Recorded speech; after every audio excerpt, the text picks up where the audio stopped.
down the hammer and pick up the pencil.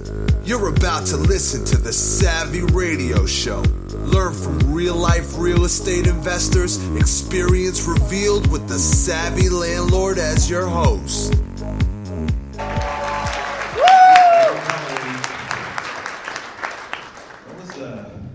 I like to schedule. All right.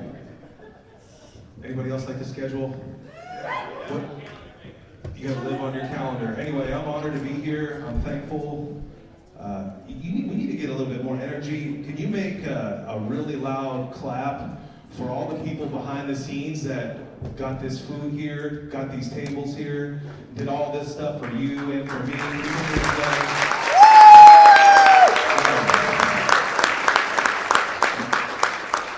I don't know. Anyway, my passion is educating, teaching, in business and making money. I want to be clear, I like to make money. Do you like to make money? Yeah. Clap again. Come on, you gotta get louder. Yeah! We get confused about money. Money helps people. Money can be used for ministry. Money was used to build this, and hopefully that you'll have a turning point today. Something will click and your life will change. Maybe it be systems, maybe it be accounting to get your finances legit, organized, and ready to go. But it took money to do that, okay? The next speaker after me, Rose, she's incredible. My life has changed dramatically by hiring the right accountant to get my business in place so I can do financials. I'm stoked for her to speak next, so make sure you don't leave and get to know her. Now, I love systems. Systems is everything in my mind. Oh man, it's not working. Whoa. You could just be my super assistant. I could schedule you in. All right. Okay, let's do it. All right, the cool thing, Mr. Roger Godwin got these cool planners. What are these, agendas? Everybody get one of those out. Everybody grab a pen, because I'm gonna blaze through this. I have a short amount of time, and I probably have an hour and a half full of content. There's like 36 slides. If you're real detailed, I know you'll write that down. 36 slides. So we're gonna go real fast. So we're gonna write a plan, and you're gonna take notes, and this is gonna be fun. Here we go. All right, I can't see the slide, so business systems. Creating a system saves time, there's no guesswork, freedom, seamless transition, hiring staff, there's no confusion. So if you really wanna scale your business, you have to create a system. People, if you hire people, they don't want to be inconsistent. They want consistency. In your marriage, how about consistency in your marriage, right? Success is built on consistency. As Robert Elder would say, it's predictable. That's what a business system is. It's predictable. You can scale. I know exactly how many hours it takes to process this, or how long it takes to fund a deal. However you look at it, that's the way you should run your business. If you want 500 units, you can't do it haphazardly. You won't be successful. It's all based on a system. Everything I do is based on a system. All right, so at one time, it took me 10 to 15 hours to run 50 units. Most of my stuff here is related to real estate. Can I get a round, raise your hand if you're in real estate? I'm assuming a lot of people are in real estate. Okay, so my slides are more adapted to that, but you can apply this to any business. And I've been involved in other businesses, and at the end, I'm gonna go through give some time for some questions. So it doesn't have to be real estate related. It could be just, how do I run this type of business? All right, so my claim to fame was when I started, I've been speaking, I've written a couple books, and I started out with, people are always amazed, how could you have 50 houses and have only 10 hours a week? And then I got to 80 units, and then I got a little pissed off. It was real frustrating. Anybody have those problems? You just can't straight out, anyway, I won't get into it. So then I started hiring 140 full-time help, and then now I have 500 units over the, now keep in mind, this is not to glamorize myself, just to give you perspective on how this happens. And today I have over 550 something units, and I have spent 1 hour a week on that portfolio. Most of my time is in other ventures. But technology, forms, and VAs, and ultimately systems and leverage. So I would write the first word that I'd write down is leverage. How could I leverage more things? You can leverage people, and it's not negative to leverage people. There's an army of people out there that need a job that would love to answer the phone for you, but how do they answer the phone if they don't have a system to follow? Because just in case that person gets hit by a tornado in Oklahoma or a hurricane in Florida, and you're gonna have to hire that person again, maybe your VA. So this is what a system does. It's sustainable order. It's maximum effort. So when everybody is on the same page, does anybody train anybody here today? Right? And when you lose that staff person, you have to start all over again? My new goal in the endeavor, that business that I'm in right now, I was talking to my awesome partner, and I was like, listen, when we hire someone to replace me, I don't want to train that person. Because if I train that person, then it's not consistent, because I may have a bad day that day. But if we have videos, policies, and procedures, if we follow a system that trains that person, then I can be completely removed from that process. That's what a system does. Okay, so what I'm trying to do right here is to get your mind wrapped around how important it is a system, because you may think of a system one way, but we're not adapting it to another way.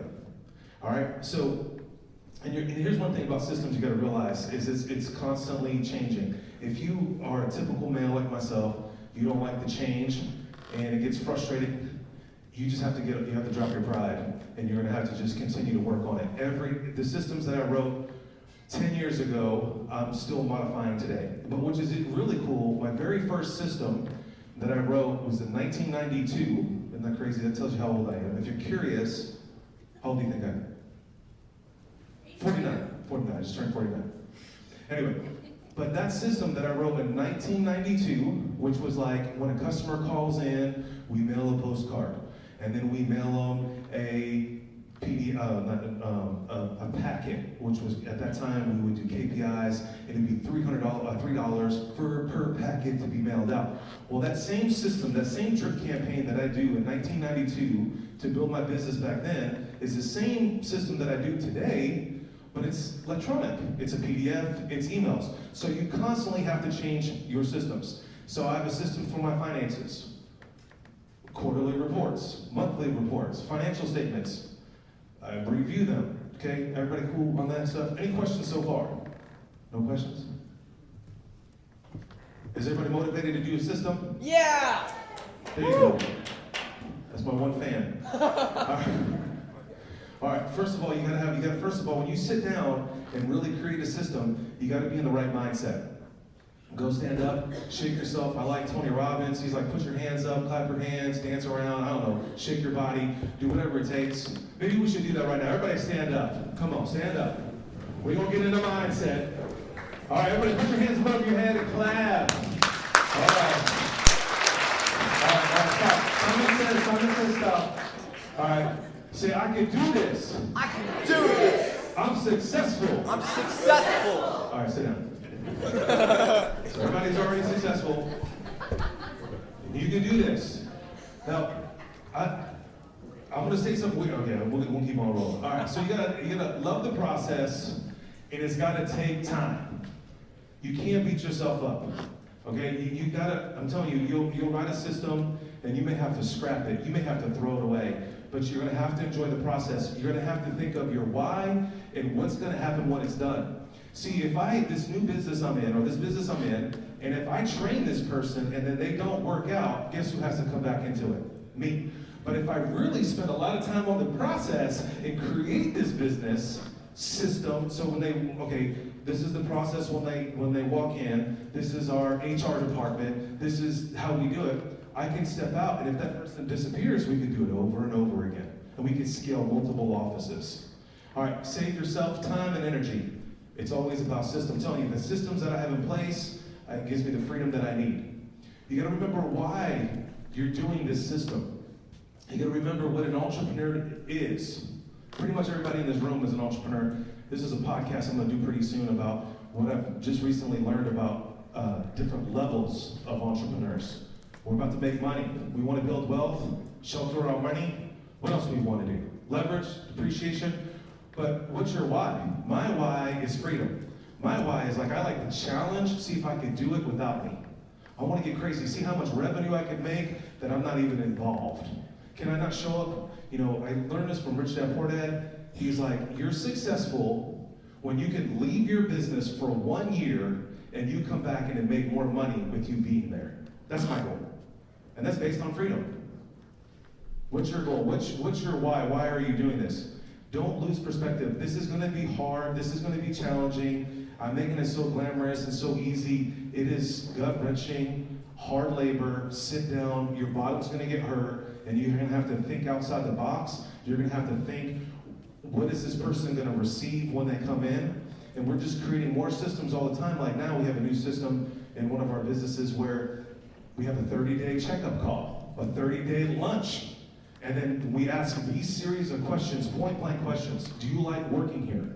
What do you like about your job? What do you love about your job? What do you hate to do? What do you don't like to do? Now, do you think they're going to be honest on 30 days? Maybe. So then we figure it out. We have to do a 60-day. And I'm not talking about just like calling somebody up, hey, you like your job? No, getting in their face, really talking to them, and really getting authentic about the job that they're doing, the company that we are.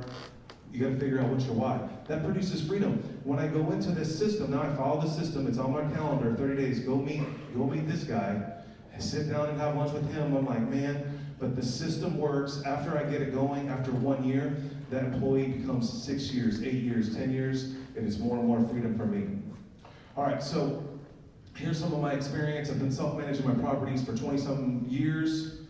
I was a property manager for about 1 year. Don't ever be a property manager. It's the worst job on the planet. Sorry, Mr. Cross, Baby Cross, Solo Cross, whatever your name is. Then I started outsourcing to an assistant for 2 years. It was kind of frustrating. Anyway, I don't know why I put that slide up there. This is the book you need. Anybody read this book before? Who, Not, How? Man, I don't even remember why I put VRBO. I think I just, let's move on. All right, so you're struggling. You're like, you got a ton of phone calls. You don't know how to handle it. This is my daily conversation with some real estate investor out there. I just talked to a dude in Philly. He's like, I got 12 units. I hate real estate. I'm not making money. I was like, you're dumb. You're wrong. You're making money, you just don't know how to figure it out. You're making this thing called depreciation, but you can do this by letting go. But see, that's a problem with people in systems. They don't want to let go. They want to be in control. That's an entrepreneur devil. You've got to learn to make mistakes, and you've got to let go. And so the first thing that I would practice is what I call the Hamilton effect. I don't, how much time do we have? I don't want to get into super stories. 13 minutes. Is he right? 23 minutes. 23 minutes. Yeah. All right. All right, so look, anyway, I was at the office one day, and this gal, her car broke down. And she could not afford a new vehicle. And at that time, it was $250 for a new used vehicle payment for her. So her name is Linda Hamilton. She still lives in Oklahoma City. And I believe my success is based on her. I said, hey, let's work out a deal. I'll give you $250 a month for your car, and you carry my little cell phone of my little properties. And maybe Tuesdays and Thursdays, you can go show these properties. She started crying. I started crying. One, I'm free. I don't have to answer the freaking phone no more. Two, I'm blessing this gal. Three, I had to write a system. And this is the system. So, all right, we'll move on to the next slide. So here's the system. So you have to write out what their duties are. What do you want them to do? Well, I want you to, I can't read this stuff and I don't have a computer, sorry. But I did write it though. Don't worry. Basically what I said was, I would like for you to answer the phone. You don't have to just take a message. If there's something that you can't answer, she has no education about real estate. No problem. Ask me all the questions. Every time she asked me a question, I wrote it down and I put it in a little book. Then she carried this little book around. Well, what happens when I give you my deposit? She flips to the deposit. This is your deposit. How do I get my deposit back? Flip to deposit. When can I move out? How long? All these questions that she would ask me, because these are the questions that the prospective tenant would ask me, we would put it in the book. Now we've created a system, okay? And that was my first time to leverage someone else. I was able to bless somebody else, and I didn't have to deal with psycho tenants anymore. It was awesome. So everybody put your hands together. Does anybody have any psycho tenants? Now this only costs $250 and you get to bless somebody. But it all boiled down to having a system. So you have to make a 3-ring binder each page. So each house, it was kind of exciting. Every time I bought a new asset, ooh, I get to put it in the book. Then inside there, I had to make a flyer. And so every time I purchased a property, I already had a system. New locks, new flyer, make a video. All these things that I would do in my system, checklists. I love checklists. And then I would, there's no perfect checklist. You just make a checklist, and then I would just add it in. And then I gave her a little caddy, and I was like, look, now I do everything by video. But back then, this is a long time ago, but I was like, instructor, just go in, turn on all the lights, go back into your car, sit there, any questions, have them call the office, and that's how we moved on. All right, checklist.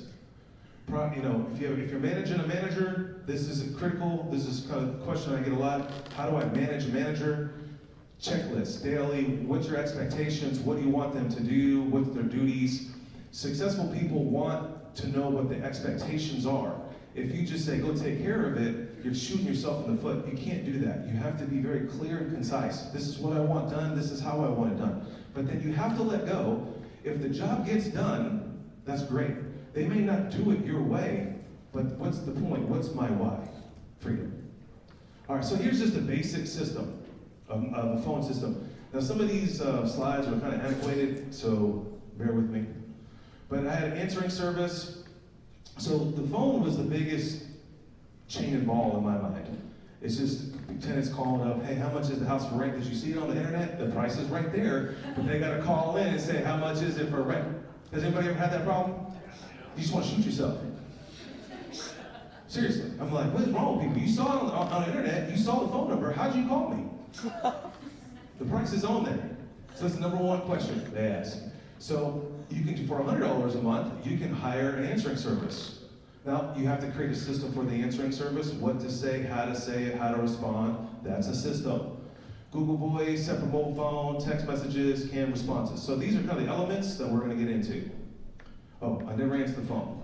So, first thing you do is I communicate to my tenant, hey, this is my expectation. I really don't even want to talk to you, no offense. But if you do decide you feel like you have to call your property manager, here's the process. Text or email. This is our system on how we communicate to the tenant. Now there's a motive behind here. Can anybody guess what that motive is? Huh? Paper trail. Documentation, absolutely. Okay? But at the bottom, worst case scenario, if you don't hear from us and you think we died, then call us. So we get to this point where text message, because we can respond quicker. Okay? So this is a system that I'm educating my tenant on. This is a system that we run in the business. So there's two systems. So you have to educate your customer or educate your prospective salesperson, whatever the case may be. All right, so here's the system. So the system is to call in. Now, we have the phone answered at certain times. We have it forwarded to an answering service. Then the message gets transcribed. We prefer not to speak on the phone. We get the transcription, and then we deploy the right people to the right place, and I never touch the process. So this is all running without me.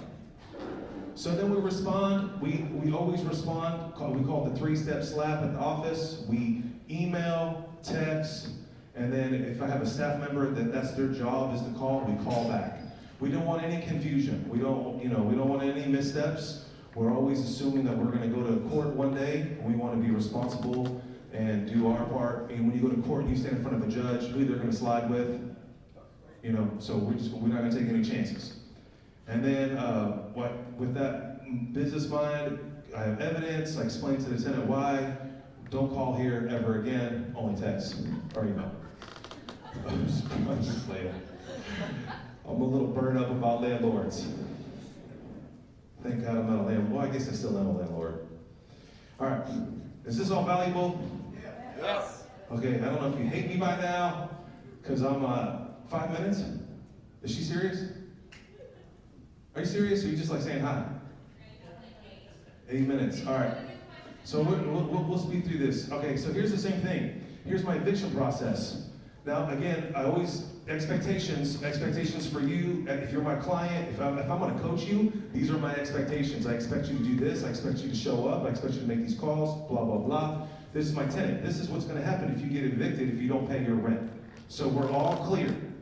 That if you don't pay your rent, I'm sorry, Chase Manhattan Bank, they don't play around. They're going to default on me. So this is the process. So we print out the cover sheet. This is what my staff follows. The first thing you do is that you do a 5-day notice. You send them a cutoff notice. 3, you file it. You do a summons and a petition. You mail a copy to them. You get it to the process server. You send them a judgment notice. We go to court. This is the judgment filed. We call the sheriff, and that's how it works. This is the internal document checklist for the property manager to follow that. So it coincides with the process. Tenant knows what's going down. This is, you're going to go to jail. You're going to die if you don't pay your rent. This is what's going to happen. It's real clear on the bottom. This is how much it's going to cost you. This is our process. When we're processing that person, they're in eviction status, and we have a whole process when we say you're in eviction process. And then it moves on, and then this is the process in our office. Did you do the 5-day notice? Did you receive from the process server? All right, we're moving on. All right, this is really exactly step by step on how the property manager should fill out these forms. Okay? So, and then these are all linked to Google Drive documents. So they click on this, it opens up the summons, it opens up the eviction notice, opens up the 5-day notice. And now I do it all in Google Slides, so it's a little more visual. They click the little button, it pulls it up. So first thing you gotta do is you gotta fill out the 5-day notice. You gotta print out 4 copies. You gotta hand deliver 2, you gotta post 1. So anyone can follow this system, correct? I mean, it's pretty simple. That's what a system does. Then you assemble the mailing. Make sure you certify mail. Did you get the barcode? Did you go to certifiedmailinglabels.com? Then there's a process, there's the login. This is how you log in to the website. Then you hand deliver. All right, so this is how you create a system. You gotta write down your ideas. What are the things I don't like? I don't want to go to eviction court anymore. So this is the process. So Valerie, I got 5 minutes of questions, or am I done in 5? I would say if you stop in 5, you're gonna have time for some. Okay, cool. All right. Sorry, I don't have a clock. I'm struggling. I only schedule stuff. So sequence and order. My staff. All right. So here's another system. Same process. All right. I think you guys can do it. This is a checklist. The property manager. Checklists are awesome. I mean, we're still running this system. This I don't know. Is that 10 years ago? We're still running the exact same system. We just have cooler software now that does a lot of automation for us. Anybody into automation? Yeah, automatic text messages. Like, I talked to my property manager right when I got, before I left here. Hey, it's going to freeze. I'm already on it. I already got the text messages already rolling. Okay, how about the 2 houses that are vacant right now? I already got those on lock too. Okay, that's a system that we have in place. All right, take inventory, analyze, create the process, break down each step. This is, I believe, the hardest part. Because when you first go through it, you got it, but then you got to test it. Like, I do a lot of sales right now, and it's like one thing works, but this doesn't work. And this only works for this part of the country. This may not work on this part of the country. It may be this time of year. It may be tax season, and they're broke. So we just continue to refine that system. I also ask people to look at it. What do you think? We try to automate as much as possible. If we can auto text, auto send, auto populate, we use Google Forms a lot. That goes into spreadsheets. It goes into spreadsheets. It goes into a VA. All right, and then track and test, and then go over and over again. Pretty simple. Everybody take a picture of that slide. So that's exactly how you do it. All right. Now you just have to go do it. Pretty simple. Sounds simple. Remember, keep the perspective. Workflow chart. I'm going to show you a workflow chart here in a second. sequence and order. And I said this, I'm saying this stuff twice just so you just do it. This is a good workflow process. All right. What do you think? It's pretty good? I'm a little rusty up here. Any questions? You need to create a speaker system for when you speak. Have a system for what you're doing. Yeah. See, it takes a young millennial to slap me. Young millennials. What's the question? There is no question. He was just beating me up. Any questions on systems, business systems? Yes. Hello. You have a side business? Massage. Oh.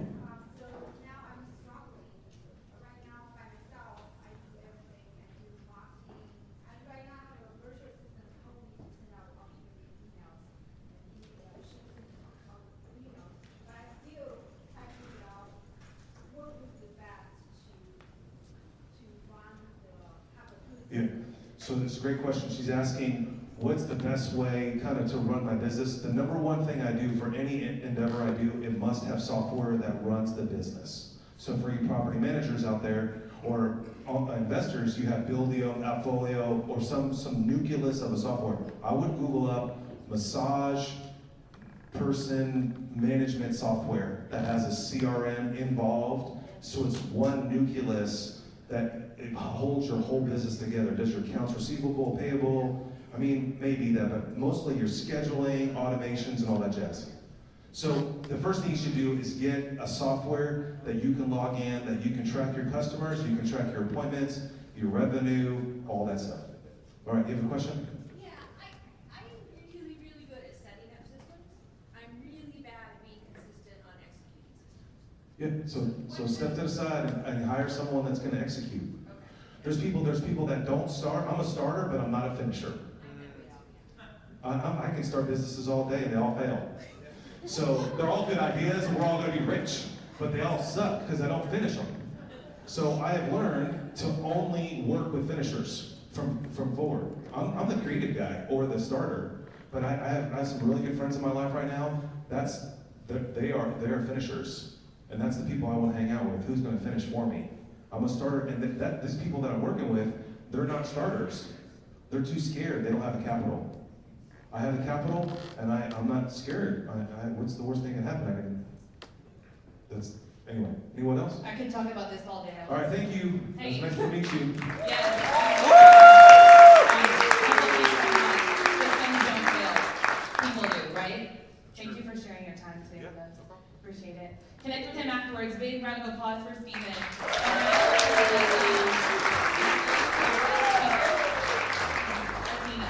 Thanks for listening to the Savvy Radio Show. Glide online and listen to our other motivating episodes at savvyradioshow.com. Connect on Twitter at LandlordBook and always be buying assets.